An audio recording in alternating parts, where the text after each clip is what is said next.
Assalamualaikum warahmatullahi wabarakatuh. Shalom, Om Swastiastu, Namo Buddhaya, Salam Kebajikan Rahayu. Perkenalkan, saya Sulastri, Kepala SMP Negeri 29 Surabaya, untuk berbagi praktik baik dalam upaya meningkatkan berkesadaran murid dalam belajar melalui budaya refleksi secara luring maupun daring. Peraturan Menteri Pendidikan Dasar dan Menengah Nomor 13 Tahun 2025 mengatur dan menguatkan kebijakan tentang pembelajaran mendalam.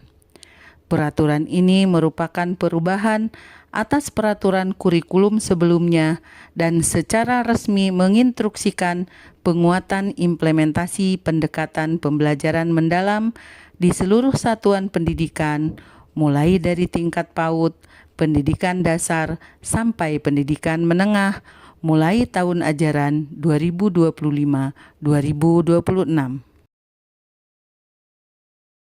Implementasi pembelajaran mendalam bersandar pada 4 komponen utama, yaitu 1. 8 dimensi profil lulusan. Dimensi profil lulusan merupakan fokus profil lulusan yang akan dicapai, yaitu keimanan dan ketakwaan terhadap Tuhan Yang Maha Esa, kewargaan, kreativitas, penalaran kritis, kolaborasi, kemandirian, kesehatan, dan komunikasi. 2. Prinsip pembelajaran mendalam. Prinsip pembelajaran merupakan dasar karakteristik pembelajaran mendalam, yaitu berkesadaran, bermakna, dan menggembirakan. Ketiga, pengalaman belajar. Pengalaman belajar sebagai proses yang dialami peserta didik dalam pembelajaran, yaitu memahami, mengaplikasi, dan merefleksi. Keempat, kerangka pembelajaran.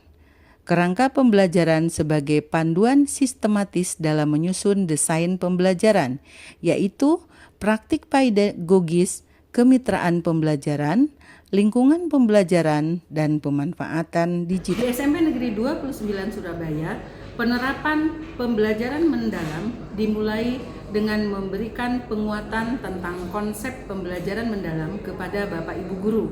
Hal ini dilakukan dengan mengikut sertakan Bapak Ibu Guru untuk pelatihan pembelajaran mendalam, kemudian mengimbaskan hasil pelatihan, melakukan peer teaching, dan melakukan observasi kelas oleh kepala sekolah.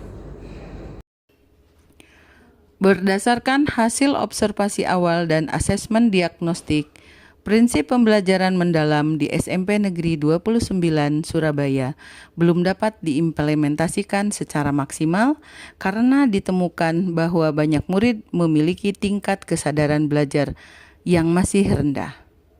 Mereka cenderung belajar pasif, kurang mampu mengidentifikasi strategi belajar efektif, dan kurang melakukan refleksi terhadap proses serta hasil belajar mereka sendiri. Hal ini berdampak pada motivasi belajar yang fluktuatif, kesulitan dalam memecahkan masalah kompleks secara mandiri, dan hasil belajar yang belum optimal. Situasi ini disebabkan oleh kurang terbangunnya budaya refleksi dalam proses pembelajaran yang dilaksanakan, sehingga pengalaman belajar yang didapatkan siswa baru pada tahap memahami. Masih minim siswa yang mampu sampai pada tahap mengaplikasi, apalagi merefleksi pembelajaran yang diikutinya. Memperhatikan situasi dan tantangan tersebut, kepala sekolah berupaya untuk meningkatkan berkesadaran belajar murid melalui budaya refleksi baik secara luring maupun daring.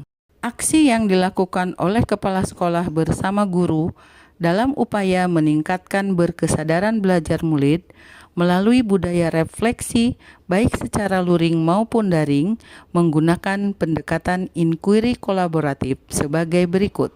Pertama, tahapan assess atau identifikasi masalah.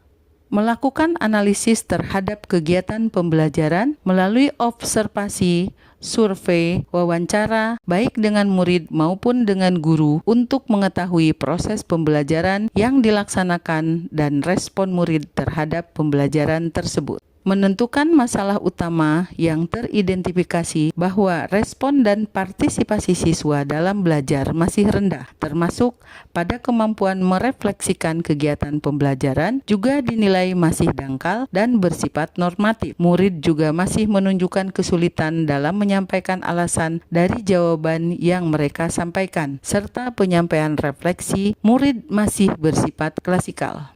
Yang kedua, tahapan desain atau perancangan kegiatan.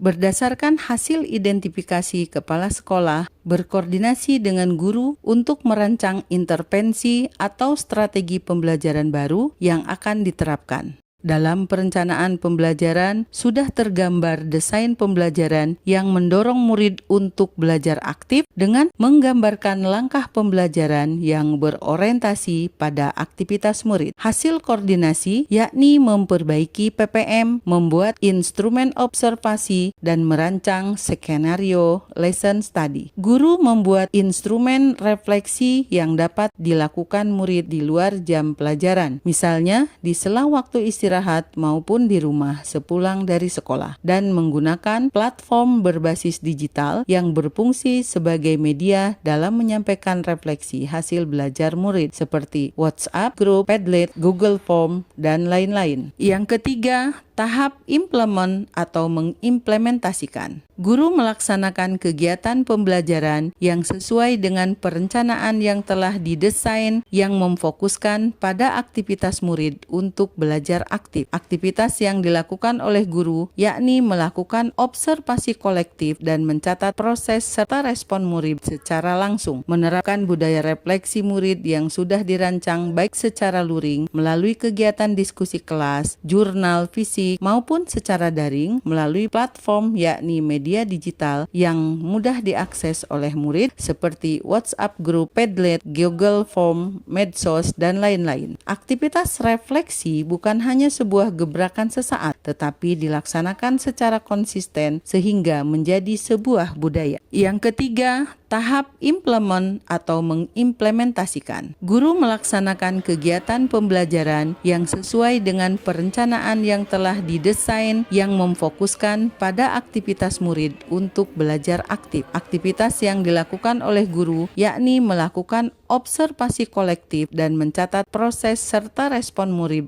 secara langsung, menerapkan budaya refleksi murid yang sudah dirancang baik secara luring melalui kegiatan diskusi kelas, jurnal fisik, maupun secara daring melalui platform yakni media digital yang mudah diakses oleh murid seperti WhatsApp Group, Padlet, Google Form, Medsos, dan lain-lain. Aktivitas refleksi bukan hanya sebuah gebrakan sesaat, tetapi dilaksanakan secara konsisten sehingga menjadi sebuah budaya. Tahapan keempat yaitu measure, reflect, dan change. Mengukur dampak pelaksanaan program dengan menganalisis hasil refleksi murid yang baru. Apakah kualitas murid yang melakukan refleksi meningkat? Apakah kualitas refleksi murid meningkat? Dan apakah murid lebih kritis dan mendalam? Hasil dari kegiatan refleksi yang telah dilaksanakan adalah data pelaksanaan, baik observasi, video, foto, atau catatan lapangan. Aktivitas secara luring, yakni pertemuan refleksi bersama guru untuk membahas data, berbagai praktik baik dari observasi dan pencapaian serta penyusunan langkah perbaikan. Aktivitas secara daring, yakni analisis data kolaboratif, membuat ringkasan temuan dalam dokumen bersama pertemuan virtual untuk menyusun rencana selanjutnya, membuat rencana perbaikan berdasarkan hasil temuan dan kendala-kendala yang dihadapi di lapangan. Setelah melalui serangkaian aksi nyata dengan pendekatan inquiry kolaboratif, dapat ditarik kesimpulan bahwa budaya refleksi merupakan salah satu cara untuk meningkatkan berkesadaran murid dalam belajar. Hal ini terbukti dengan adanya perubahan cara belajar murid yang lebih antusias dan responsif, serta aktif dalam mengikuti pembelajaran baik di dalam kelas maupun di luar kelas bersama Bapak Ibu Guru. Dengan konsistennya Bapak Ibu Guru melaksanakan budaya refleksi, terbukti meningkatkan kualitas refleksi murid terhadap pembelajaran yang diikutinya. dan meningkat pula kuantitas murid yang berani melakukan refleksi. Mari kita budayakan refleksi pembelajaran untuk meningkatkan berkesadaran murid dalam belajar sebagai implementasi dari prinsip pembelajaran mendalam. Tetap semangat untuk berproses dalam meningkatkan kualitas pembelajaran. Salam dan bahagia Bapak Ibu guru hebat dimanapun Anda berada. Wassalamualaikum warahmatullahi wabarakatuh. Shalom, Om Swastiastu, Namo Buddhaya, Salam Kebajikan, Rahayu.